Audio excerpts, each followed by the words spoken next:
ఆ రీతిగా ప్రేమించి కాపాడి రక్షించి ముఖ్యంగా నన్ను మీ మధ్య మరోసారి ఉండుటకు మీతో కలిసి ఆయనను ఆరాధించుటకు ఆయనకి ఇష్టమైనది కనుక ఆ రీతిగా ఈ సమయాన్ని మరోసారి మనకి అనుకూలపరిచి ఉన్నాడు. కనుక మనము పరిశుద్ధ గ్రంథంలో నుంచి కొన్ని మాటలు చూసుకొని ఆ రీతిగా ఆయనను ఆరాధించుటకు ప్రయత్నం చేద్దాం. గత దినాల్లో మనం పెద్ద పెద్ద పండుగలు గొప్పగా ఆయనని ఆరాధించాం, గొప్పగా మరి దేవుని ఇంటికి వచ్చాం. అయితే అవేంటో మనకు తెలుసు. ఏమిటది? Good Friday, Easter. ఆ గుడ్ ఫ్రైడే, ఈస్టర్ అంటే యేసుక్రీస్తు మరణించింది, హింస పొందింది, చనిపోయింది, తిరిగి లేచింది. ఈ రీతిగా మనకు ఉంచబడ్డాయి. అయితే గుడ్ ఫ్రైడే మనకి గుడ్ ఫ్రైడే, కానీ ఆయనకి హింస, ఆయనకి మరణము, ఆయనకి కేక, ఆయన ఒక చీకటి ప్రదేశంలో ఉండటం. ఇది ఓకేనా? ఆ రీతిగా మరి ఆయన అనుభవించాడు కాబట్టి మనకది గుడ్, మనకది మంచి. ఎవరైనా బండి మించో సైకిల్ మించో కింద పడితే మోకాల్లో మోచేతిలో డోక్కపోతే చిన్న గాయమైతే రక్తం కమిలితే ఎర్రగా కనబడితే అయ్యో పాపం ఎంత కీడు జరిగింది, అయ్యో పాపం ఎంత నష్టం జరిగింది, మరి ఆ రీతిగా మనం అనుకుంటాం, బాధపడతాం. పొద్దున్నే లేచి ఎవరి ముఖం చూసామో ఈరోజు మంచి రోజు కాదు, ఈరోజు వెరీ బ్యాడ్ డే, కనుక మా కుమారుడు లేకపోతే నేను ఇలా కింద పడటం జరిగింది, ఇలా రక్తాన్ని చూడాల్సి వచ్చింది అని అనుకుంటాం. దాన్ని బ్యాడ్ డేగా, బ్లాక్ డేగా పరిగణిస్తాం. అయితే యేసుక్రీస్తు పొందిన దెబ్బలు, యేసుక్రీస్తు పడ్డ శ్రమలు మనకేమయ్యాయి? మంచి అయినాయి, మనకి మంచి అయినాయి. మరి చెడు ఎవరికైనాయి? ఆ చెడు అనేది ఎవరికి? మనకి. గుడ్ ఫ్రైడే అనేది మంచిది. చెడు అనేది ఎవరికి? చెడు ఎవరికి జరిగింది? చెడు ఎవరికి జరిగింది? సాతానుకు జరిగింది. యేసుక్రీస్తు శిలువ సాతానుడికి ఇష్టం లేదు. యేసుక్రీస్తు మరణము సాతానుడికి ఇష్టం లేదు. యేసుక్రీస్తు తిరిగి లేవటము సాతానుడికి ఇష్టం లేదు. ఈ మూడు క్రియలు జరగటం వల్ల మనకి పాప విమోచన, మనకి పాప విమోచన జరగాలని అపవాదికి ఇష్టం లేదు. కనుక దానికి బ్లాక్ డే. అది ఏది? గుడ్ ఫ్రైడే అనేది దానికి బ్లాక్ డే, మనకి గుడ్ ఫ్రైడే. యేసుక్రీస్తుకి హింస దినము, యేసుక్రీస్తుకి మరణ దినము. ఆ రీతిగా మనకు ఇచ్చాడు. బాగానే ఉంది కవర్. తర్వాత యేసుక్రీస్తు తిరిగి లేచారు కదా, యేసుక్రీస్తు ప్రభువుల వారు తిరిగి లేచారు. లేచినాక యేసుక్రీస్తును నమ్మిన వారు, యేసుక్రీస్తు శ్రమల్ని గుడ్డుగా మంచిగా పరిగణించిన వారు, మనకి ఆశీర్వాదం, మనకి మేలు, మన పాపాలు ఈ దినం నుంచి పోతాయి, పరిగణించబడతాయి, కడగబడతాయి, ఇక మనం పవిత్రులుగా ఉంచబడతాము అనుకున్న జనము యేసుక్రీస్తు తిరిగి లేచినాక ఎలా ఉన్నారు? అసలు యేసుక్రీస్తు తిరిగి లేచి ఎన్ని దినాలు ఈ లోకంలో ఉన్నాడు? 40 దినాలు. కొన్ని ఏంటంటే నోటి మీద ఆడుతూ ఉండాలి.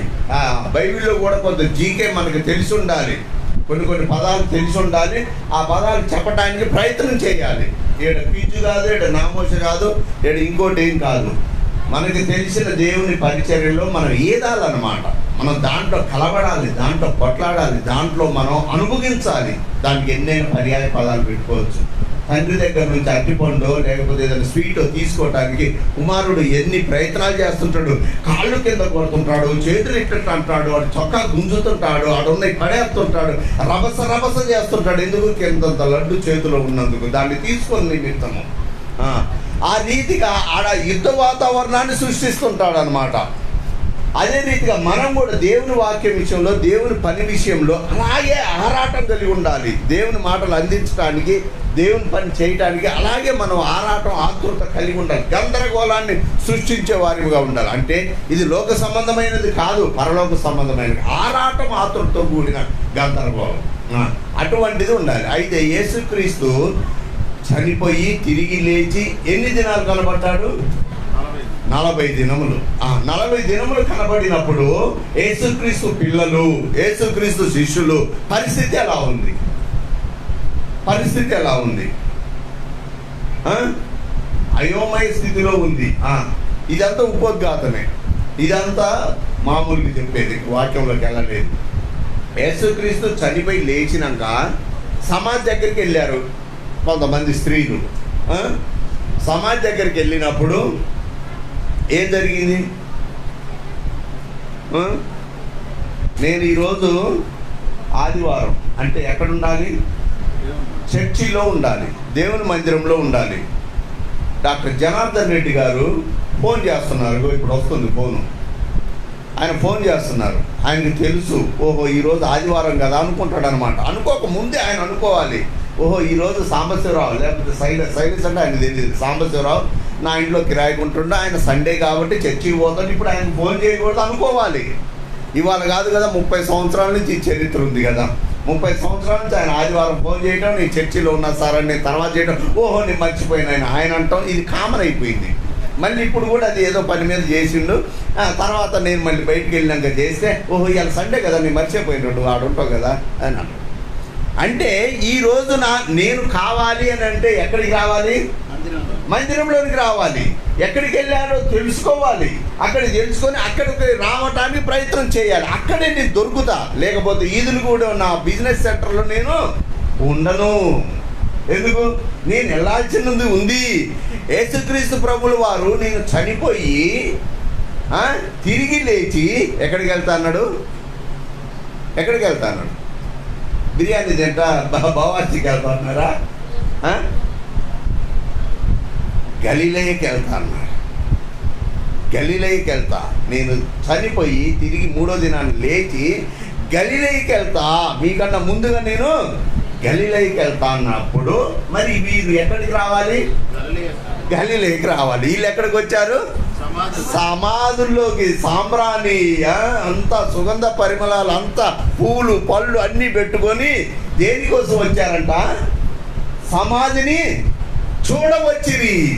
సమాధిని చూడవచ్చిరి. అక్కడ తెలిసిన ఆన్సర్ ఏంటి? అయ్యా ఆయన ఇక్కడ లేడు అమ్మా, ఆయన ఇక్కడ లేడు. ఆయన చెప్పిన రీతిగానే ఆయన లేచి ఉన్నాడు. ఆయన చెప్పిన రీతిగానే అక్కడికి గలిలయలోకి వెళ్ళాడు. మీరు ఇక్కడికి రావటం ఎందుకు? బుద్ధి తక్కువ వ్యవహారం కాకపోతే? అవునా కాదా చెప్పండి? బుద్ధి తక్కువ వ్యవహారం కాదు. మీరు ఇక్కడికి రావటం ఎందుకు? మీరు ఆయన ఎక్కడికి వెళ్తా అని చెప్పాడు, అక్కడికి వెళ్ళండి, అక్కడ కనిపిస్తాడు. అరే ఆయన అక్కడ ఉంటే మీరు ఇక్కడికి వచ్చే సమాధిని చూస్తే, సమాధిని పూజించా, సమాధిని ఆరాధించి ఏముందాం మేడం?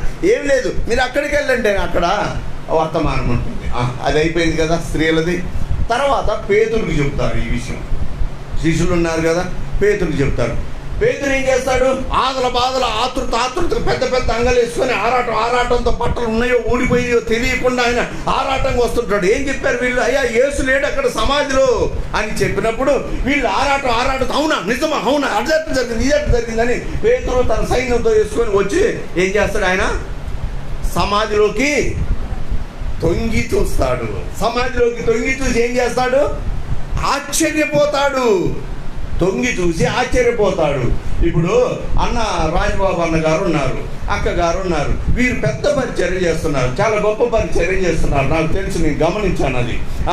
ఆ రీతిగా చేస్తున్నప్పుడు వీళ్ళ కుమారుడు ఉన్నాడు. వీళ్ళ కుమారుడు బైబిల్ ట్రైనింగ్ కోసం పలానా పూణే ఆ ప్రాంతానికి వెళ్ళారు. వెళ్తే ఏంటి గొప్పే ఉంది అన్నది? గొప్పే ఉంది, పెద్ద విషయం ఏముంది అది? దైవ సేవకులు, దైవ సేవలో ఉన్న కుటుంబంలో ఉన్న సభ్యుడు, ఆ కుమారుడు దైవ సేవ నిమిత్తం వెళ్ళటానికి దానికి ఆశ్చర్యమేముంది? అది పెద్ద వండర్ ఏముంది? ఆ రీతిగానే తండ్రి నడిచిన మార్గంలోనే వెళ్తాడు. దావీదు అంటాడు, మరణ పడకలో ఉన్నప్పుడు మనుషులందరూ పోవలసిన మార్గంలో నేను వెళ్తున్నాను, వేరే మార్గంలో నేను వెళ్ళట్లేదు. ఎవరైతే వెళ్ళాలో, మనుషులు ఎక్కడికి వెళ్ళాలో అక్కడికే నేను వెళ్తున్నాను. చనిపోయేటప్పుడు చెప్తా, అందరు ఇలా ఈ మార్గం ఉంటే వెళ్ళిపోవాల్సింది, అందరు చనిపోవాల్సింది, ఆ రీతిగా నేను వెళ్ళిపోతున్నాను. తల్లిదండ్రులు ఏమైతే పాటించారో కుమారుడు కూడా అది పాటించడం పెద్ద అద్భుతం కాదు. అదే కుమారుడు ఒక గజ దొంగ అయ్యాడు అనుకోండి, ఒక జేబు దొంగ అయ్యాడు అనుకోండి, ఒక మంచి దొంగ అయ్యాడు అనుకోండి, ఏమనుకోవాలి? దాన్ని చూసి ఆశ్చర్యపడా, అట్లయితాడు, అన్న పరిచర్య ఏంటి, అక్క పరిచర్య ఏంటి, సీయోను అద్భుతాలు ఏంటి, గజదొంగ ఎట్లా అవుతాడు, తాగుబోతు ఎట్లా అవుతాడు, పనికిమాలినోడు ఎట్లా అవుతాడు, నేరస్తుడు ఎట్లా అవుతాడు అని దాన్ని బట్టి ఆశ్చర్యపోవాలి. ఒక మంచి పనికే ఉపయోగపడి ఒక దైవ సేవకు నిమిత్తము తగ్గిపీది పొందు నిమిత్తం అతను ప్రయాసపడేది దాంట్లో ఆశ్చర్యపడేది లేదు. ఇప్పుడు యేసుక్రీస్తు ప్రభువుల వారు కూడా చనిపోయి తిరిగి లేస్తానని ఫస్ట్ నుంచి చెప్తూనే ఉన్నాడు. 33.5 సంవత్సరాల నుంచి ఆయన చెబుతూనే ఉన్నాడు. ఆ మాట పేతురు వగైరా వింటూనే ఉన్నారు. ఇప్పుడు ఆయన దగ్గరికి పోయి ఆ సమాధిలోకి తొంగి చూసి ఆశ్చర్యపోవాల్సిన అవసరం లేదు. సరే, ఓ మరియా మార్తా మీరు ఆడవాళ్ళారా, మీరు ఎందుకు పోయారో అడిగి అని ఫస్టే చెప్పాలి. చెప్పలేదు. సరే వచ్చాడు, సమాధి దగ్గరికి వచ్చి చూశాడు. ఓ ఇప్పుడు నాకు అర్థమైంది, ఇప్పుడు నాకు గుర్తుకొచ్చింది. ఏం గుర్తుకొచ్చింది? ఆయన తిరిగి లేస్తా అని చెప్పాడు కదా, గలిలయకి వెళ్తా అన్నాడు కదా, పదండి అక్కడికి. ఇక్కడ లేడు కదా, ఇక్కడ ఉండనని చెప్పాడు కదా, అక్కడికి పోదాం పదండి అని పరిగెత్తాలి అక్కడికి. ఆ రీతిగా కాకుండా ఇక్కడికి వచ్చి ఆశ్చర్యపోయారంట. తర్వాత ఎంఐ మార్గంలో ఇద్దరు నడుచుకుంటూ వెళ్తుంటారు. నడుచుకుంటూ వెళ్తుంటే వారితో పాటు యేసుక్రీస్తు నడుస్తారు. యేసుక్రీస్తు ప్రభులు వారు కూడా నడుస్తుంటే, బాబు ఏం మాట్లాడుకుంటున్నారు మీరు? ఇందా నుంచి ఏదో చాలా గాఢంగా భారంగా ఏదో విషాదంగా మాట్లాడుకుంటున్నారు. ఏంటంటే నీకు తెలియదయ్యా, నీకు తెలియదా, నువ్వు ఈ ఊరోడివి కాదు. ఎవరితో అంటున్నారు? యేసుప్రభు వాళ్ళతో. ఎవరు వారు? యేసుప్రభు శిశువులు. ఎక్కడికి వెళ్తున్నారు? యెరూషలేమును వదిలి ఎంఐ మార్గంలోకి వెళ్తున్నారు. ఎందుకు? యెరూషలేములో ఏముంది? యేసు లేడు. ఇక యేసు లేడు, ఒక భయం వచ్చేసింది. యేసు లేడనే నిరాశ వచ్చేసింది. దాంతో మన ప్రాంతంలోకి మనం వెళ్ళిపోదాంలే, మన బిజినెస్లోకి మనం వెళ్ళిపోదాంలే, మన రోత బ్రతుకులోకి మనం వెళ్ళిపోదాంలే, మనం వదిలేసిన ఆ వ్యవస్థలోకి వెళ్ళిపోదాంలే అని వారు ప్రయాణమై వెళ్ళిపోతున్నప్పుడు యేసుక్రీస్తు ప్రభువులు వారు వారితో పాటు నడిస్తే వారు చూసి ఏమంటున్నారు? ఏమయ్యా నీకు తెలియదా యెరూషలేములో గత 3 దినాలు ఏం జరుగుతుందో? హాట్ వార్త అది, వేడి వార్త. అయ్యో పాపం, ఒక అమాయకుణ్ణి, ఒక పాపం లేని వాడిని శిక్షించారు, మరణానికి అప్పచెప్పారా, చంపేశారయ్యా. అదే అయ్యా వార్త. అవునా? ఒకసారి నాకు వెళ్ళి చూడండి. చూశారు, ఇంటికి తీసిపోయారు, రొట్టె దగ్గరికి వచ్చారు, రొట్టె ఇచ్చారు, రొట్టె తీసుకున్నారు, వారి కన్నులు తెరవబడ్డాయి. అప్పుడు ఆయన్ని ఏం చేశారు? గుర్తుపెట్టారమ్మా. అప్పుడు ఆయన్ని గుర్తుపెట్టారు. అప్పటిదాకా గుర్తుపట్టలే. ఎన్ని రోజులైంది? ఈ 3 దినాల్లోనే ఆయన్ని మర్చిపోయారు. ఇలాంటి ఇంకా చాలా ఉన్నాయి. భూతం అన్నాడు ఒక ఆయన, తోటమాలి అన్నది ఒక ఆమె, ఎవరో గుర్తుపట్టలేదు. నేను ఆయన గాయాల్లో వేలు పెట్టి గెలిగితే కానీ నేను నమ్మలే. అటువంటి సాక్ష్యం కాకుండా, అటువంటి మనస్తత్వం కాకుండా, ఎటువంటి మనస్తత్వం కలిగి మనం ఆరాధన చేయాలి? ఆయన మన కొరకు ఏం చేశాడు? ఆయన మన కొరకు ఎలా ఉన్నాడు? ఏమై ఉన్నాడు? ఏమై వచ్చాడు? ఏమై వెళ్ళాడు అన్నది మనం ఆలోచించుకొని ఆ రీతిగా ఆయన ఆరాధన చేద్దాం. చూడండి, యోహాను సువార్త 4వ అధ్యాయం 24వ వచనం. దయచేసి అందరం కలిసి చదువుదాం. యోహాను సువార్త 4వ అధ్యాయం 24వ వచనం. దేవుడు ఆత్మ కనుక ఆయనను ఆరాధించువారు ఆత్మతోనూ సత్యంతోనూ ఆరాధించవలెను. సహాయం కోసం చిన్న ప్రార్థనలు ఎక్కించండి. మహాపరిశుద్ధ కృపగల నా దేవా, నీ పాదములు వందనాలు తండ్రి. గడిచిన కాలం అంతా కాచి కాబట్టి ఈ దినం ఈ రీతిగా ప్రభువైనా నిన్ను ఆరాధించడం మమ్మల్ని ఆయతపరిచి నీ ప్రేమను బట్టి వందనాలు. సాయం చేయమని నిలబడతాను. నేను బలహీనని నీ సన్నిధిని ఇక్కడ ఉంచమని యేసు నామమున అడిగి వేడుకొంచున్నాం తండ్రి, ఆమేన్. చూడండి, మరొకసారి చదవండి, ఒకటి చదవండి. దేవుడు ఆత్మ కనుక ఆయనను ఆరాధించువారు ఆత్మతోనూ సత్యముతోనూ ఆరాధింపవలెనని. చాలు, ఆరాధింపవలెను. దేవుడు ఎవరంట? ఆత్మ కనుక ఆయనను ఆరాధించువారు ఆత్మతోనూ సత్యంతోనూ ఆయన్ని ఆరాధన చేయాలి. ఇప్పుడు మనకేం కావాలి? ఆయన ఆరాధన చేయాలంటే ఆత్మ అనేది ఉందా? మరి ఆరాధన చేయలేదు ఒక అమ్మ. మేము పోయినసారి చూసినప్పుడు ఒక అమ్మ చేయలేదు, ఒక అయ్య చేయలేదు. మరి వాళ్ళని ఏమనాలి? యేసుక్రీస్తు దగ్గరికి ఒక మూగవాడు వస్తాడు. మూగవాడు ఎలా వస్తాడు? పద్యాలు పాడుకుంటూ వస్తాడా? పాటలు పాడుకుంటూ వస్తాడా? మాట్లాడుకుంటూ పెద్ద పెద్ద డైలాగులు చెప్పుకుంటూ వస్తాడా? ఎలా చెప్తాడు? మౌని అయ్యి వస్తాడు, మాట్లాడకుండా వస్తాడు యేసుక్రీస్తు దగ్గరికి. అయ్యా ఏంటి ఈ ప్రాబ్లం అని అంటే, అయ్యా వీడు మోగవాడయ్యా, మోగవాడయ్యా. అయితే ఇప్పుడు ఇతను మాట్లాడట్లేదయ్యా. మోగవాడిని బాగు చేసిన అతను ఏం చేశాడు? ఇంకా మోగవాడికి ఉన్నాడా? లేదు, మాట్లాడుతున్నాడు. లేదు, ఆరాధన చేస్తున్నాడు, ప్రార్థన చేస్తున్నాడు, పాటలు పాడుతున్నాడు, గొంతులు వేస్తున్నాడు, కేకలు పెడుతున్నాడు. ఎందుకు? నా మోగతనం పోయిందని, నా గుడ్డితనం పోయిందని, నా కుంటితనం పోయిందని. కుంటితనం పోయినాక ఇంకా కుంటుకుంటూ ఎట్లా నడుస్తాడా? నడవడు. వాడు గంతులేస్తాడు, 4 అడుగులకు ఒక్క అంగే వేస్తాడు. అటువంటిది ఉత్సాహంతో వాడు పరిగెత్తుతుంటాడు. ఇప్పుడు మనలో ఆత్మ ఉంది, ఓకే, ఆరాధన అనేది చెయ్యాలి ఆత్మతోనే. ఆ ఆత్మతో ఆరాధన చేయకపోతే ఆత్మను మనం ఆర్పిన వారిమవుతాం, ఆత్మను మనం చంపిన వారిమవుతాం. ఈ ఆత్మ ఎక్కడిది? ఈ ఆత్మ దేవుడు పెట్టిన దీపము. చూడండి, ఆదికాండంలో ఉంటుంది, మానవుణ్ణి తీసేవారు తీయండి, రిఫరెన్స్.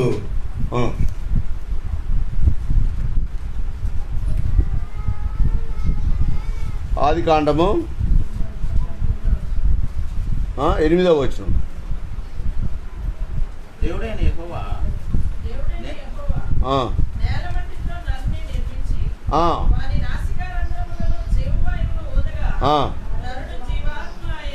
నరుడు ఏమయ్యాడంట? జీవాత్మ అయ్యాడు. ఇప్పుడు ఆ జీవాత్మ మనలో ఉంది కదా, ఉంది కాబట్టే మనము ఈడి దాకా వచ్చాము కాబట్టి ఆయన్ని జీవాత్మతో ఏం చేయాలి? ఆత్మతో ఏం చేయాలి? ఆయనను ఆరాధించాలి. ఎందుకు ఆరాధించాలి? అవి ఎందుకు ఆరాధించాలన్నది మనం కొన్ని భాగాలు చూసుకొని ఆ రీతిగా ఆరాధన చేద్దాం. అయితే కొంతమంది ఏం చేశారంటే, ఆరాధనకి రిలేషన్గా మనమేమి ఇప్పుడు నోటితో, ఆత్మతో, సత్యంతో ఆరాధన చేయాలన్నది మన అంశం, మన థీమ్. అయితే కొంతమంది ఏం చేశారంటే, ఆరాధనకి ప్రతిగా ఏం చేశారు? అర్పణలు అర్పించేశారు. చూడండి, న్యాయాధిపతులు వాక్యంగానే విందాం, వాక్యానుసారంగానే విందాం. ఎందుకంటే వాక్యం అనేది 2 అంచుల ఖడ్గము, ఇటు తెగుద్ది అటు తెగుద్ది. ఇప్పుడు ఇక్కడ ఒక జక్కైని దుర్మార్గుడిగా చేసి మాట్లాడే అవకాశం ఉంటుంది ఒక సమయాన్ని బట్టి, అంటే దేవుడు వాడుకున్న విధానాన్ని బట్టి. అదే జక్కైని హీరోని చేసే అవకాశం ఉంటుంది, అదే జక్కైని మంచివాడిగా పరిగణించే అవకాశం ఉంటుంది. జక్కై గురించి పాపాత్ముడిగా, దుర్మార్గుడిగా, దుష్టుడిగా, వెలివేయబడిన వాడిగా చెప్పొచ్చు ఒక సందర్భంలో. అదే జక్కైని అప్రిషియేట్ చేయొచ్చు, దేవునికి సన్నిహితుడిగా ఉండొచ్చు. అసలు దేవుడి కోసం జక్కై పడిన పాటలు మామూలు కాదు. మేడి చెట్టు ఎక్కాడు, ఆయన దిగిరా పోదాం, ఇంటికి పోదాం అన్నప్పుడు గబగబా అందరికన్నా ముందుగా అంట. ఆ మాట అసలు చూస్తుంటే గబగబా అందరికన్నా ముందుగా ఆయన్ని తీసుకొని ఇంటికి వెళ్ళిపోయాడంట. ఎవరు తీసుకెళ్ళలేకపోయారు. ఆ ఇంటికి తీసుకుపోవడం వల్ల అతనికి ఎంతో మేలు జరిగింది. మరి అతను మంచోడే కదా, యేసుని చేర్చుకున్నాడు. ఎంతో దుర్మార్గుడు అయినప్పటికీ మంచి నిర్ణయం తీసుకున్నాడు, మంచి ఆలోచన కలిగి ఉన్నాడు. అందుకని ఆ రీతిగా జక్కయ్య మంచోడు కాదు. ఒక సందర్భంలో నేను మంచోడు అని చెప్పొచ్చు, అన్న మంచోడు కాదని చెప్పొచ్చు. ఈ 2 అంశాలు విన్న వాళ్ళు అది ఏంటి అనుకోవద్దు. ఆ సమయం అట్లాంటిది, ఆ సమయాన్ని బట్టి మనం వినాలి. ఇప్పుడు చూడండి, న్యాయాధిపతులు 11వ అధ్యాయం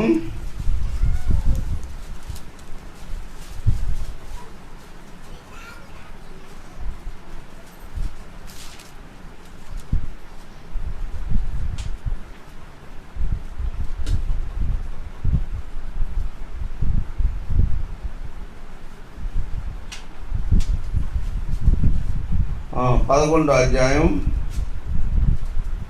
39వ వచనం. ఆ 2 నెలల అంతమున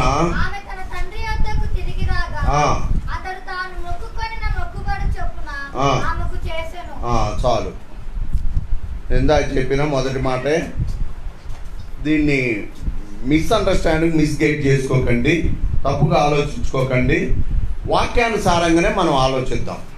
ఇప్పుడు ఇక్కడ ఏంది 39వ వచనం ఏముంది?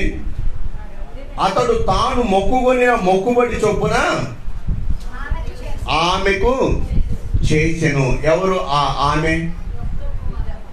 యెఫ్తా కుమార్తె. ఎవరు అతను? యెఫ్తా తండ్రి. ఏంది మొక్కుబడి? చదవండి అలాగను.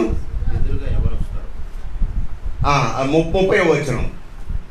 అప్పుడు యెఫ్తా యెహోవాకు మొక్కుకొనెను, ఎట్లనగా, నీవు నా చేతికి అమ్మోనీయులను నిశ్చయముగా అప్పగించిన ఎడల నేను అమ్మోనీయుల యొద్ద నుండి క్షేమంగా తిరిగి వచ్చినప్పుడు నన్ను ఎదుర్కొనుటకు నా ఇంటి ద్వారము నుండి బయలుదేరి వచ్చున్నది ఏదో అది యెహోవాకు ప్రతిష్టమగును, మరియు దహన బలిగా దానిని నర్పించదను. ఇది కదా మొక్కుబడి, ఇదే కదా మొక్కుబడి. ఈ మొక్కుబడి 39వ వచనంలో ఏం చేశాడు ఆయన? తాను మొక్కుబడిన మొక్కుబడి చొప్పున ఆమెకు ఏ మొక్కుబడి? దహన బలి ఇచ్చేస్తాడు, అంతే కదా. ఏం చెప్పాడు? ప్రతిష్ఠిత మగును మరియు దహన బలిగా దానిని నర్పించేదను. ఇప్పుడు ఆ రీతిగానే చేశాడని 39వ వచనంలో ఉంది. ఇప్పుడు ఆ దహన బలి చేయాల్సిన అవసరము, అట్లా మొక్కుకోవాల్సిన అవసరము ఎందుకు వచ్చింది? చూడండి, ఆ రీతిగా మొక్కుకోవాల్సిన అవసరం ఎందుకు వచ్చింది? 11వ వచనం చూడండి. మొదటి వచనం 11వ అధ్యాయం. గిలాదు వాడైన యెఫ్తా పరాక్రమం గల బలాఢ్యుడు, అతడు వేశ్య కుమారుడు. గిలాదు యెఫ్తాను కనెను.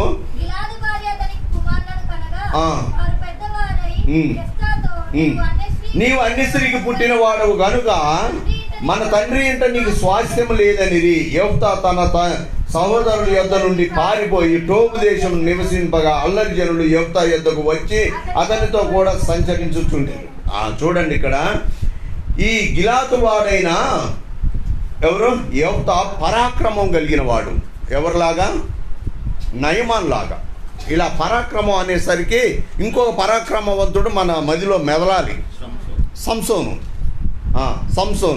ఆ రీతిగా సంసోను, ఇతను కూడా కుష్ఠవ్యాధి వస్తుంది కదా, నయమాను కూడా పరాక్రమం కలిగిన వాడే, బలాఢ్యుడే, యుద్ధ నైపుణ్యత కలిగిన వాడే, అటువంటి వాడే ఇతను కూడా. అయితే ఇతను పరాక్రమవంతుడే, బలవంతుడే, మంచి నైపుణ్యత కలిగిన వాడే, యుద్ధ చాకచక్యం తెలిసిన వాడే. అయితే ఇతనికి ఏముంది? వేశ్యకుమారుడు. ఇతను వేశ్యకుమారుడు కాబట్టి తన అన్నలు ఏమంటున్నారు? నువ్వు వేశ్యకుమారుడివి, మన తండ్రి ఒక్కడే కానీ తల్లులు ఇద్దరు కావచ్చాడ, నీ తల్లి అని అంటారు. మన తండ్రి అన్నారు, మళ్ళీ నీ తల్లి అంటున్నారు. నీ తల్లి వేరు అన్నట్టుగా. నీ తల్లి వేశ్య, నువ్వు వేశ్య కుమారుడు కనుక మన తండ్రి ఇంట్లో ఉండటానికి నీకు స్వాస్థ్యం లేదు, నీకు అవకాశం లేదు, అందుకని నువ్వు బయటికి వెళ్ళిపో. ఇప్పుడు తండ్రి ఇంటిని వదిలిపెట్టి వెళ్ళటానికి ఆ కుమారుడు, ఆ యెఫ్తా ఎంతగానో విలవిల్లాడి ఉంటాడు. ఎందుకు? తండ్రి ఇంట్లో ఏముంటుంది? సంతోషం ఉంటుంది, ఆశీర్వాదం ఉంటుంది, ప్రేమ ఉంటుంది, అనేకమైన బైబిల్ పర్యాయ పదాలు ఉంటున్నాయి. సంతోషము, ఆనందము, ఆశీర్వాదము అన్నీ ఉంటాయి. వాటన్నిటిని వదులుకొని ఈ కుమారుడు బయటికి వెళ్ళాలంటే ఎంతగానో విలపించుంటాడు. అన్నా నన్ను క్షమించండి, అన్నా నేను పోను, నా తల్లి చేసిన తప్పును బట్టి నేనెందుకు పోను అని ఎంతగానో బాధపడి ఉంటాడు. అయితే ఆ అన్నలు వాడిని మెల్లబెట్టి లేకపోతే కాళ్ళు కట్టి బయటికి నెట్టివేసిన సందర్భం ఉండొచ్చు. ఇప్పుడు అతను గత్యంతరం లేక ఎక్కడికి వెళ్ళాడు? టోబు దేశానికి వెళ్ళాడు. ఆ టోబు దేశానికి వెళ్ళి మంచిగా ఉన్నాడా? క్షేమంగా ఉన్నాడా? అక్కడ ఏం జరిగింది? అల్లరి జనము అతని చుట్టూ చేరారు. అల్లరి జనం అతని చుట్టూ చేరితే ఏమవుతుంది? అల్లరి జనం అతని చుట్టూ జరిగితే ఏమవుతుంది? ఇంకో రిఫరెన్స్ గుర్తు రావాలి. తప్పిపోయిన కుమారుడు దూర ప్రాంతానికి వెళ్ళాడు. దూర ప్రాంతానికి వెళ్తే ఎవరు వచ్చారు అతని దగ్గరికి? అల్లరి జనమే వచ్చి వాడిని ఆగమాగం చేశారు. వాడిని ఆగమనం చేసి వేషలు తిరిగేటట్టు చేశాడు, పేకాట్లాడేటట్టు చేశాడు, తాగుబోతులు అయ్యేటట్టు మందు తాపించారు. ఈ రీతిగా చేశారు. ఎవరు వారు? అల్లరి జనమే ఆ తప్పిపోయిన కుమారుణ్ణి ఆగం చేసింది. వీడు పోవటమే తప్పు, పోయినాక అల్లరి జనాన్ని గూడుకోవటమే తప్పు. ఆ రీతిగా అయిపోయాడు. ఇప్పుడు ఇతని పరిస్థితి కూడా అటువంటిదే కావచ్చు. అలాంటి రాయబడలేదు, కానీ అల్లరి జనం అంటే అల్లరి జనంతో కూడుకున్నారంటే ఎటువంటి పరిస్థితితో తెలుసు. ఇప్పుడు ఆ రీతిగా అతను ఏం చేస్తున్నాడు? బాధపడుతున్నాడు. ఒక టైం వచ్చేసింది. ఒక టైం వచ్చేసింది. తర్వాత చదవండి 4వ వచనం. కొంతకాలమైన తరువాత అమోనీయులు ఇజ్రాయేలీలతో యుద్ధము చేయగా అమోనీయులు ఇజ్రాయేలీలతో యుద్ధము చేసినందున గిలాదు పెద్దలు టోబు దేశంలో నుండి యెఫ్తాను రప్పించుటకు పోయి, నీవు వచ్చి మాకు అధిపతివై ఉండుము, అప్పుడు మనము అమోనీయులతో యుద్ధము చేయుదమని యెఫ్తాతో చెప్పిరి. ఇప్పుడు చూడండి, అమోనీయులు తండ్రి ఇంటిని ఆక్రమించుకోవడానికి, ఆ రాజ్యాన్ని స్వతంత్రించుకోవడానికి, ఆ రాజ్యాన్ని దోచుకోవడానికి వచ్చారు. వారిలో యుద్ధ నైపుణ్యత పరాక్రమం గలవాడు ఎవడు లేడు కాబట్టి, పెద్దలు కాబట్టి ఈ యెఫ్తాని చిన్నవాడిని అదిరించి బెదిరించి ఇంట్లోంచి తండ్రి ఇంట్లోంచి బయటికి నెట్టివేశారు. ఇతను తండ్రి ఇల్లు దూరమైందని ఆడు యాత్ర పడుతున్నాడు. ఆ స్థితిలోకి వీళ్ళందరూ అన్నలందరూ ఆడిపోయి, బాబు అమోనీయులు మన తండ్రి ఇంటిని దోచుకోవడానికి, ఆగం చేయడానికి, కొల్లగొట్టడానికి వచ్చారు, వారిని నువ్వు జయించాలి, మా బలము సరిపోవట్లేదు, మా శక్తి సరిపోవట్లేదు, కనుక నువ్వు పరాక్రమవంతుడివి, బలశాలివి, యుద్ధ నైపుణ్యత కలిగిన వాడివి, కత్తి ఎలా చాకచక్యంగా తిప్పాలో నీకు తెలుసు కాబట్టి నువ్వు వచ్చి మా తరపున అమోనీయుల్ని జయించు. జయిస్తే తండ్రి ఇంట్లో నీకు స్వాస్థ్యం ఉంటుంది, తండ్రి ఇంట్లో నీకు ఆధిపత్యం ఉంటుంది, మా అందరి మీద నీకు పెద్దరికం ఇస్తాము, నిన్ను ఒక లీడర్గా చేస్తాము, నీ మాట చొప్పున నడుచుకుంటాము అన్నప్పుడు ఇతను అనుకున్నాడు, ఇవన్నీ కాదు కానీ నాకు తండ్రి ఇంట్లో స్వాస్థ్యం వస్తే చాలు, నాకు తండ్రి ఇంట్లో ఆనందం ఉంటే చాలు, నాకు తండ్రి ఇంట్లో ఆశీర్వాదం ఉంటే చాలు అన్న ఆలోచనతో ఇతను ఏం చేశాడు,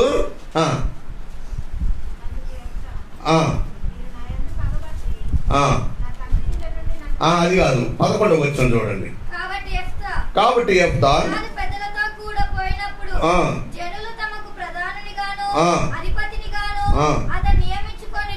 అప్పుడు యెఫ్తా మిస్పాలో యెహోవా సన్నిధిని తన సంగతి అంతయు వినిపించాను. అప్పుడు యెఫ్తా మిస్పాలో తన యెహోవా సన్నిధిని తన సంగతి అంతయు వినిపించాను. ఏమిటి తన సంగతి? అయ్యా, నేను తండ్రి ఇంటిని ప్రేమించిన వాడిని, తండ్రి ఇంట్లో సంతోషం ఉంది, ఆనందం ఉంది, సుఖం ఉంది, అందుకని నేను ఆ ఇంట్లో ఉండకుండా నా తల్లి చేసిన పాపాన్ని బట్టి నన్ను బయటికి నెట్టివేశారు. కనుక ఇప్పుడు ఒక మంచి అవకాశం వచ్చింది. ఎవరు? అమోనీయులు యుద్ధానికి వచ్చారంట, వారిని జయించాలి, వారిని జయిస్తే నాకు మళ్ళీ నా తండ్రి ఇంట్లో స్వాస్థ్యం వస్తుందంట.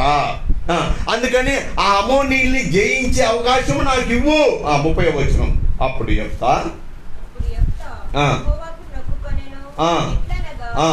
నీవు నా చేతికి అమోనీయులను నిశ్చయముగా అప్పగించిన ఎడల నేను అమోనీయుల నుండి క్షేమంగా తిరిగి వచ్చినప్పుడు నన్ను ఎదుర్కొనుటకు నా ఇంటి ద్వారము నుండి బయలుదేరి వచ్చినదేదో అది యెహోవాకు ప్రతిష్ఠితమగును, మరియు దహన బలిగా దానిని నర్పించేదన నేను. అప్పుడు యెఫ్తా అమోనీయులతో యుద్ధము చేయుటకు వారి యొద్దకు సాగిపోయినప్పుడు యెహోవా అతని చేతికి వారిని అప్పగించెను. ఇప్పుడు యెహోవా సన్నిధికి పోయి పెద్దలు వచ్చారు, యెఫ్తా దగ్గరికి వచ్చారు, బాబు మన దేవుని ఇంటిని, మన తండ్రి ఇంటిని, మన ఇంటిని అమోనీయులు నాశనం చేయడానికి వాళ్ళు సిద్ధంగా ఉన్నారు, వాళ్ళు యుద్ధానికి ప్రకటించారు, యుద్ధానికి వస్తున్నారు, కనుక నువ్వు వచ్చి వారిని జయిస్తే నీకు ఆ ఇంట్లో, మన ఇంట్లో, తండ్రి ఇంట్లో స్వాస్థ్యం ఉంటుంది అని ఒట్టు పెట్టుకుంటారు అని ప్రతిజ్ఞ చేస్తారు. సరే, ఆ రీతిగా ఇతను యెఫ్తా గారు ఎక్కడికి, తనకు బలం ఉన్నప్పటికీ ఆ బలాన్ని లక్ష్య పెట్టకుండా యెహోవా బలం కావాలని దేవుడి దగ్గరికి పోయి, అయ్యా నన్ను అమోనీయుల మీద యుద్ధము చేస్తే, నాకు విజయాన్ని ఇస్తే, నా తండ్రి ఇంట్లోంచి యుద్ధం చేసిన వెంటనే నేను నా ఇంట్లోకి వెళ్తాను, నా ఇంట్లోంచి వచ్చేది ఏదో మొదటిగా నాకు ఏదైతే ఎదురొస్తుందో దాన్ని నేను ఏం చేస్తాను, ప్రతిష్ఠితము, తర్వాత దహన బలిగా ఇస్తాను అని మొక్కుకొని ఆ రీతిగా అమోనీయులతో యుద్ధానికి కత్తి దూరుకొని బొడ్లో పెట్టుకొని యుద్ధానికి వెళ్తాడు. యెహోవా దేవుడు ఇతనికి అమోనీయుల మీద విజయాన్ని ఇస్తాడు. ఇప్పుడు ఏం చేయాలి? నెక్స్ట్ సీన్ ఏంటి? ఇంటికి వెళ్ళిపోవాలి. ఏ ఇంటికి? తండ్రి ఇంటికి కాదు, మొక్కుకున్న మొక్కుబడి ఒకటి ఉంది కదా, మొక్కుకున్న మొక్కుబడి లేదు మధ్యలో, ఈ మొక్కుబడి అయిపోయినాక తండ్రి ఇంటికి పోవాలి. ఇప్పుడు తండ్రి ఇంటికి పోకుండా ఇప్పుడు ఇతను ఇచ్చిన మాట ప్రకారము నా ఇంటికి పోతా, నా ఇంటికి పోయి ఏ రీతిగా ఉన్నాడు ఇప్పుడు అతను? యెఫ్తా ఏ రీతిగా ఉన్నాడు? ఎలా ఉన్నాడు? యుద్ధం జరిగిందండి ఆడ, యుద్ధం జరిగింది. ఇప్పుడు అందరం కలిసి ఎలా ఉన్నాం? ఇప్పుడు మంచిగా పౌడర్లు వేసుకొని స్నానాలు చేసి తెల్ల బట్టలు వేసుకొని వచ్చాము. ఇప్పుడు ఏడున్న మట్టి ఏడున్న రాళ్ళు అన్నీ తీసి అవతల పోయాలి అని అన్నగారు ఆజ్ఞాపించారనుకోండి. సరే తలా ఎంత శాతమైనంత చేస్తుంటామా. చేసినాక ఒక గంట తర్వాత మళ్ళీ ఇప్పుడు ఫోటోలు దిగండి, మళ్ళీ ఒక గంట తర్వాత ఫోటోలు దిగండి. ఎలా ఉంటుంది? జుట్టు చెదిరి చెమట బట్టి ఎండకి నల్లగయ్యి చొక్కాకింత మట్టి అంటి నల్లగా మరకలతో ఉండి నీరసించిన శరీరంతో ఇలా అన్న ఇంకాసేపు ఇంక బో ఇంటికి అన్నట్టుగా అంటుంటాను. ఇప్పుడు యెఫ్తాకి ఏం జరిగింది? ఆడ అమోనీయులతో ఏం జరిగింది? యుద్ధము జరిగింది. యుద్ధం జరిగినప్పుడు అతను ఎలా ఉన్నాడు? ఫెయిర్ అండ్ లవ్లీ ఫేస్తో ఉన్నాడా? ఇస్త్రీ బట్టలతో ఉన్నాడా? బట్టలు చినిగిపోయాయి. ఆ బట్టలు రక్తం మరకలతో తడిసి ఉన్నాయి. ఇతని చేతులు ఏముంది? రక్తంతో తడిసిన కత్తి ఉంది. ఇప్పుడు అదే పౌరుషంతో అమోనీల్ని చంపేశాడు కదా, అమోనీల్ని అంతమొందించాడు కదా, అమోనీల మీద యుద్ధం వచ్చింది కదా, అదే ఫైర్ బ్రాండ్ ఉంది. నేను ఒకానొక సందర్భంలో జాషవన్న గారు ఇంకొక బ్రదర్ మేము మాట్లాడుకుంటున్నప్పుడు ఒక సండే గురించి దైవ సేవకులకు ఉన్న పరిస్థితుల గురించి మాట్లాడుకుంటుంటే నేను ఆడ దేవుని ప్రేరేపణను బట్టి నేను మాట్లాడింది ఏంటి తెలుసా? అన్న వాక్యం చెబుతాం, సండే వాక్యం చెప్పి ఇంటికి పోయి రెస్ట్ తీసుకుంటాం అన్న దాని మీద నడుస్తుంది. ఆ రోజు రెస్ట్, ఆ రోజు ఫ్రీగా ఉంటాం అన్నట్టుగా దానికి ఒక వేరే బ్రదరు మిస్గైడ్ అయ్యి ఏదో తప్పుడు ఆలోచనతో అతను మాట్లాడుతున్నాడు. అలా కాదన్నా, ఉదయం పూట గంటే చెప్పొచ్చు వాక్యం, 3 గంటలే చెప్పొచ్చు. చెప్పినాక కూడా సాయంత్రం కూడా అదే ప్రేరణలో ఉంటాం. చూడండి, అదే ప్రేరణలు అంటే అదే ఫైర్లో ఉంటాం, దాంట్లోంచి రావడానికి కొన్ని రోజులు పట్టుద్ది.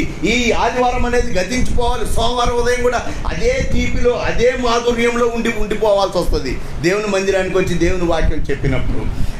ఇప్పుడు ఇతను యెఫ్తా యుద్ధం చేసి అదే కసి మీద ఉన్నాడు. ఎలా ఉన్నాడు? ఇప్పుడు నా ఇంటిలో నుంచి ఏమొస్తుంది అనుకున్నాడు?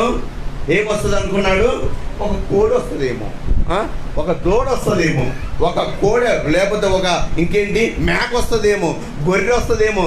దాన్ని నేను ఏం చేస్తా? యెహోవాకి అర్పించేస్తా. ఇదే కత్తితో, మళ్ళీ వేరే కత్తి కూడా కాదు, ఇదే రక్తం కారుతున్న కత్తితో ఇప్పుడు నా ఇంట్లోంచి ఏదొస్తుందని ఇంటి వైపు పరిగెత్తుతున్నాడు, ఇంటి దగ్గరికి వస్తున్నాడు. ఆ కత్తితో ఇప్పుడు దాన్ని చంపేసేయాలని ఇలా పట్టుకొని ఊపుతో వచ్చేస్తున్నాడు. ఆ యుద్ధ వేడితోనే వచ్చేస్తున్నాడు. వస్తుంటే ఈ వార్త ఆ ఇంట్లో ఉన్న పాపకు తెలిసింది, తన యెఫ్తా బిడ్డకు తెలిసింది. యెఫ్తాకి ఎంతమంది పిల్లలు? ఒక్కటే పాప. తనకి ఇంకా మగ సంతానమే కానీ ఆడ సంతానమే కానీ లేరు. ఆ ఒక్క సంతానము ఎలా వస్తుంది? తండ్రి ఇంట్లోంచి పోయిన వార్త పిల్లకి తెలుసు, టోబు దేశంలో ఉన్న పరిస్థితి తెలుసు, యుద్ధం జరుగుతున్న పరిస్థితి తెలుసు, యుద్ధంలో విజయం వస్తే తండ్రి ఇంట్లోకి వస్తాడని తెలుసు. నన్ను నా డాడీ నా తండ్రి ఇంట్లోకి తీసుకొని వెళ్తాడు, అక్కడ సంతోషం ఉంటుంది, అక్కడ పాటలు ఉంటాయి, అక్కడ ఆరాధన ఉంటుంది, అక్కడ సంతోషం ఉంటుంది అని ఆ తంబురతోనూ వాద్యాలతోనూ నాట్యాలతోనూ ఆమె తన తండ్రి ఇంట్లో నుంచి, అంటే తన ఇంట్లోంచి యెఫ్తా ఇంట్లో నుంచి యెఫ్తాకి ఎదురుగా వస్తుంది. యెఫ్తా ఎలా వస్తున్నాడు? ఉగ్రుడై వస్తున్నాడు. ఎలా వస్తున్నాడు? రౌద్రుడై వస్తున్నాడు. ఎలా వస్తున్నాడు?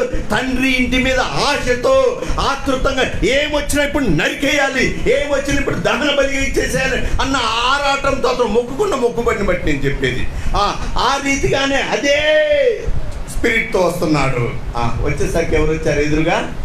తన కూతురు వచ్చింది. తన కూతురు ఉద్దేశం ఎవరు? తన తండ్రి వస్తున్నాడు కదా, తన తండ్రికి వెల్కమ్ చెబుదాం, స్వాగతం పలుకుదామని పాటలతో సంతోషంతో ఆమె వస్తుంది.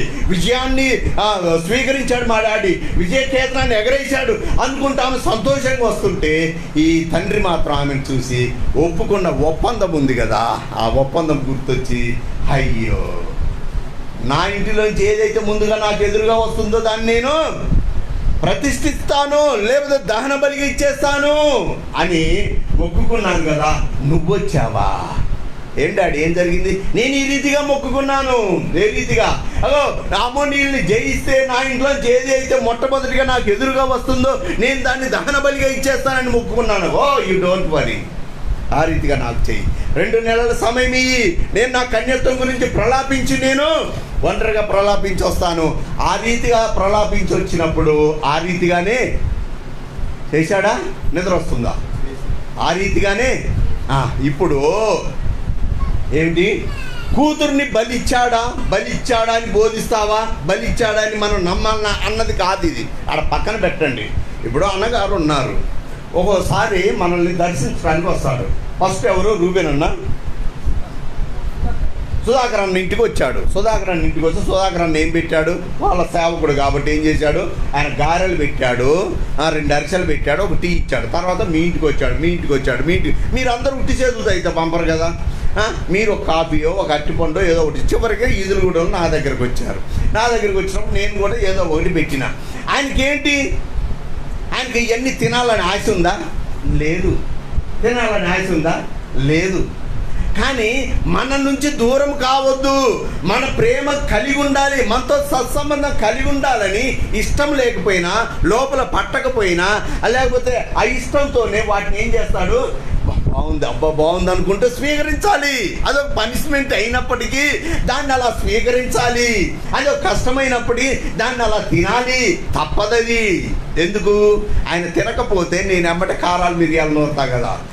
మీ సేవకులు అయితే సుధాకర్ అన్నింటికి పోతే నేను తింటావు, మీ సంఘస్థులు అయితే మా ఈదులు కూడా అయితే నేను బెరాకవండి కాబట్టి నా ఇంటికి పోతే తినవని నేను ఈసారి ఆయన మీద బ్యాడ్గా చెప్తాను. ఈ గోలంత ఎందుకు? ఈ సైలెన్స్తో సత్సంబంధం కలిగి ఉంటే మంచిది, దేవుని ప్రేమని పంచితే మంచిది. నాకు ఇష్టం ఉన్నా ఇష్టం లేకపోయినా, పొట్టబగిలినా, ఏ ఇబ్బంది అయినా నేను అది సహిస్తాను, నా బాధ ఏదో నేను భరిస్తాను, నా ఆతిథ్యాన్ని తీసుకుంటాను కదా.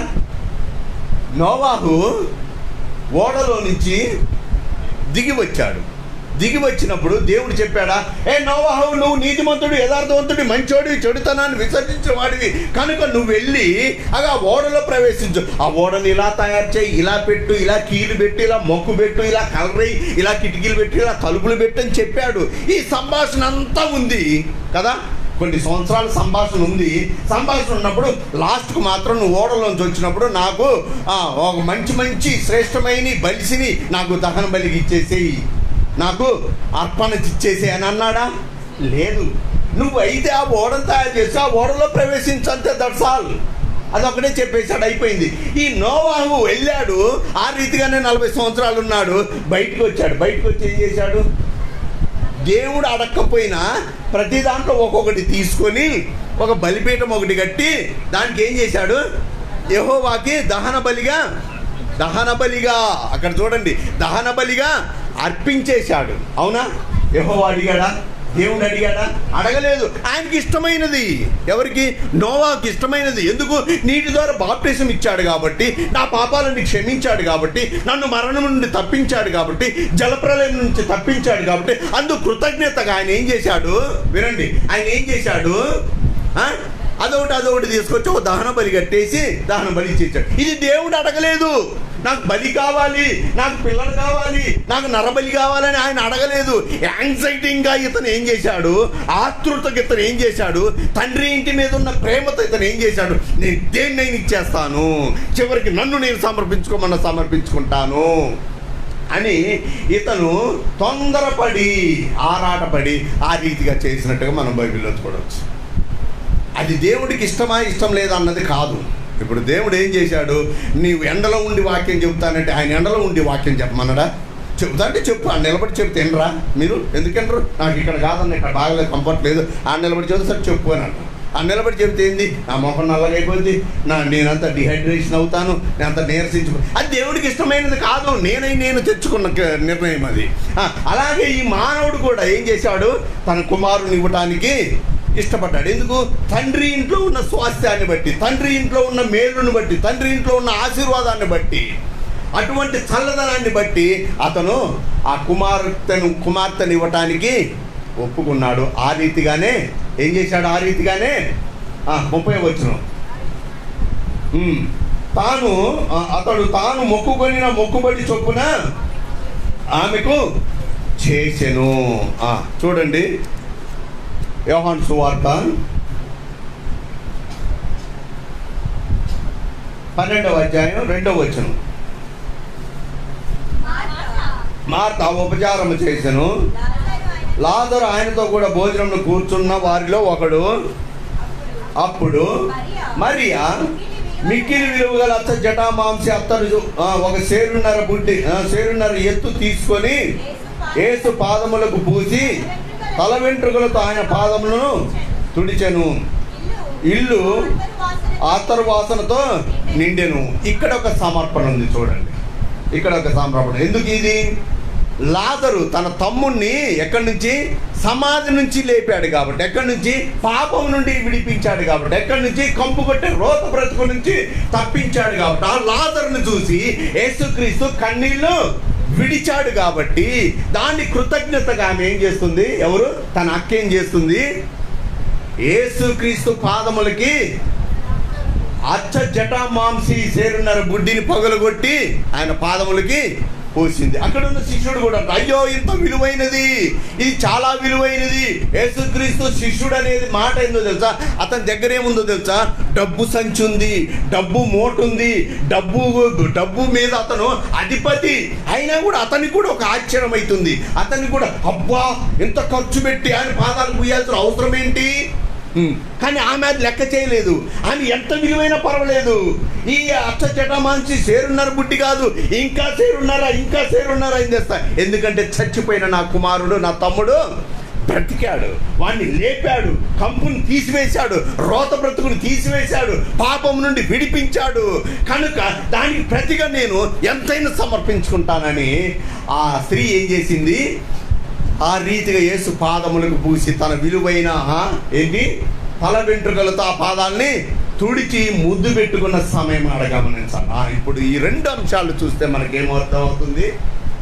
రెండు అంశాలను చూస్తే, యొప్తా తండ్రి ఇంట్లో స్వాస్థ్యము పోగొట్టుకున్నాడు కాబట్టి దానికి ప్రతిగా దేవుడికి ఏమిచ్చాడు? కుమార్తెని ఇచ్చాడు. రాయబడి ఉన్న దాన్ని బట్టి కుమార్తెని ఇచ్చాడా అని అంటే వేరే అర్థం పోతుంది, వేరే చాలా డిస్టర్బ్ అయింది ఈ విషయాల మీద. అందుకే దీని గురించి పెద్దగా ఎవరు మాట్లాడరు. ఎడిపోయి ఏమవుతుంది, ఎందుకు వచ్చిన వాళ్ళే, నాకైతే ఆ సంబంధం లేదు కదా, మీరు ఏమన్నా అనుకున్నా పర్వాలేదని నేను బోధించాల్సి వస్తుంది. ఎందుకంటే వాక్యాన్ని నేను కైగట్టి నేను స్కిట్ రాసుకొని చెప్పేది కాదు. ఇప్పుడు ఆయన తన కుమార్తెని ఇవ్వడానికి వెనకాడలేదు. ఎందుకు? తండ్రి ఇంట్లో స్వాస్థ్యం ఉంది నాకు, ఆ రీతికి ఇచ్చాడు. ఇప్పుడు ఈ మరియా ఆ తమ్ముణ్ణి రక్షించినందుకు, తమ్ముణ్ణి పాపం నుంచి తప్పించినందుకు అతి విలువైన అచ్చట మాంసి ఎవరికి? ధనవంతుడు ఆశ్చర్యపడేంత రీతిగా ఆయన పాదాలకు పోసింది. ఇప్పుడు నువ్వు నేను మనము కూడా అటువంటి స్థితిలో, ఎటువంటి స్థితిలో? తండ్రి ఇంట్లో కూర్చున్నాము. ఇదిగో తండ్రి ఇల్లు, ఇదిగో సియోను మందిరము. ఈ సియోను మందిరంలో మనకు స్వాస్థ్యం వచ్చింది. మనం వేషకుమారులం కాదా? మనం వేషలం కాదా? మనం పాపాత్ములం కదా? మనం తప్పిపోయిన వారి కదా? మనం పడిపోయిన వారి కదా? మనం రోతగొట్టే కంపు బ్రతుకు ఒకప్పుడు బ్రతికిన వారి కదా? ఒకప్పుడు స్థితి నుంచి మనల్ని తప్పించి మళ్ళీ ఇదిగో ఈ సియోనులో మనకి స్వాస్థ్యం వచ్చింది కదా, మనకు ఆధిపత్యం వచ్చింది కదా, మనకు విలువ వచ్చింది కదా. మరి మనమే అర్పిద్దాం, మనం కూడా తీసుకొద్దామా? ఏంటిది? ఒక బిడ్డని, లేక ఒక కొడుకుని, లేక ఒక మనిషిని? లేదు, ఏం తీసుకొద్దాం? ఆ నోవాహు తీసుకొచ్చాడు కదా, అదొకటి తీసుకొచ్చి దహన బలి కట్టేశాడు కదా. ఆ రీతిగా చేద్దాం. అమ్మో చాలా డబ్బులు అయింది. ఆ రీతిగా చేయలేం మనం. రూపాయి వేయటానికి, 10 రూపాయలు వేయటానికి చాలా విలవిల్లాడిపోతుంటామే, 10 రకాలుగా ఆలోచిస్తుంటామే. ఒక సినిమాకి పోయేటప్పుడు, ఒక బార్కు పోయేటప్పుడు, ఒక పాడు పనికి పోయేటప్పుడు, చెడిపోయిన పనికి పోయేటప్పుడు 1000 అయినా, 2000 అయినా, 10,000 అయినా టిక్కెట్న ఖర్చు పెడతామే. కానీ దేవుని ఇంట్లో అర్పించుకోవాలనుకుంటే మనం బాధపడతాం కదా. అందుకని ఇప్పుడు ఆ గొర్రెల మేకలు తేలేము, ఆ బంధుత్వాన్ని తేలేము, దహన బలిగా ఇవ్వలేము, అచ్చచటా మాంసి సేరున్నర పుట్టి తేలేము. ఏం తేవాలి మరి? వాటికన్నా విలువైనది, వేటికన్నా? బిడ్డ కన్నా విలువైనది, బంధుత్వం కన్నా విలువైనది, అచ్చ జటామాంసి సేరున్నర పుట్టి కన్నా విలువైనది, నీ డబ్బు కన్నా విలువైనది. ఏమిటది? ఆయన జీవాత్మ.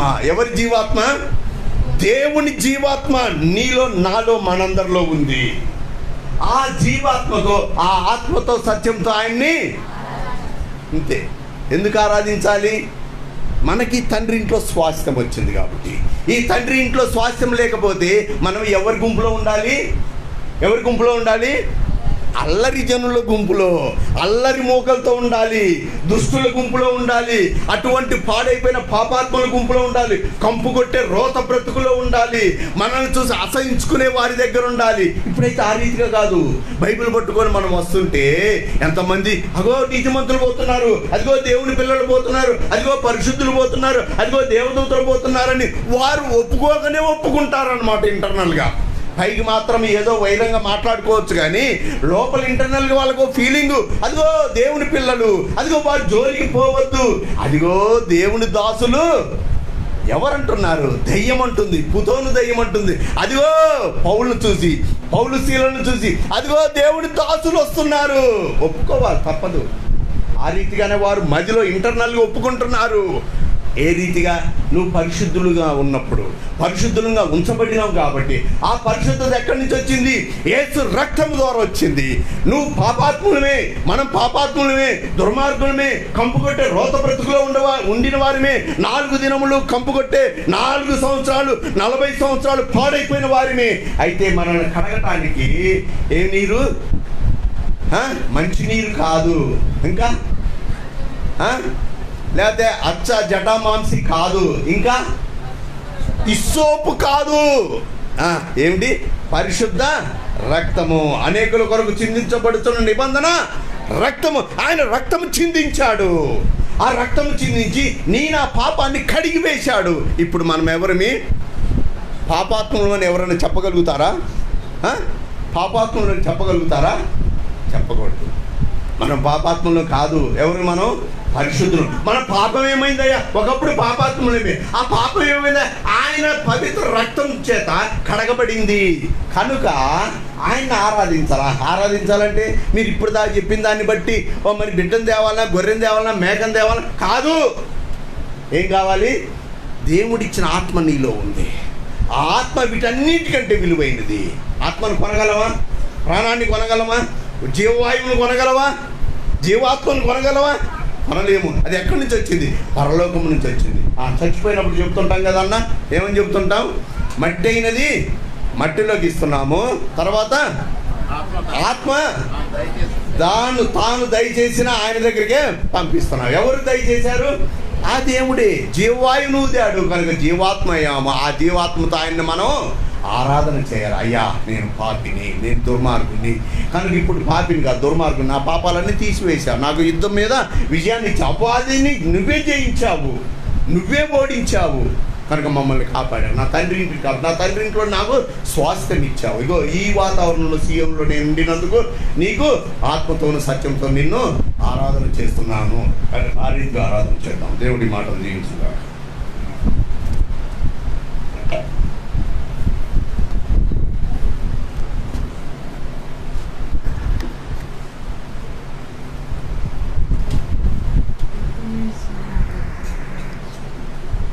అందరం లేచి నిలబడినట్లయితే సియోను గీతాల్లో నుంచి పాట సంఖ్య 160, 2వ చరణం 6వ చరణం మాత్రం పాడుకుందాం.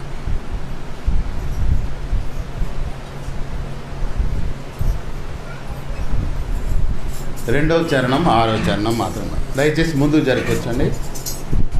యవనస్తులు ముందుకు వచ్చేసేయండి.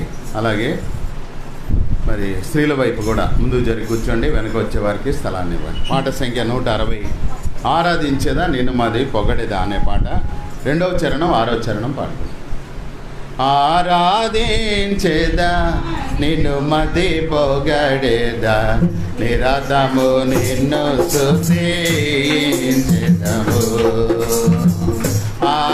ఆరాధించేదా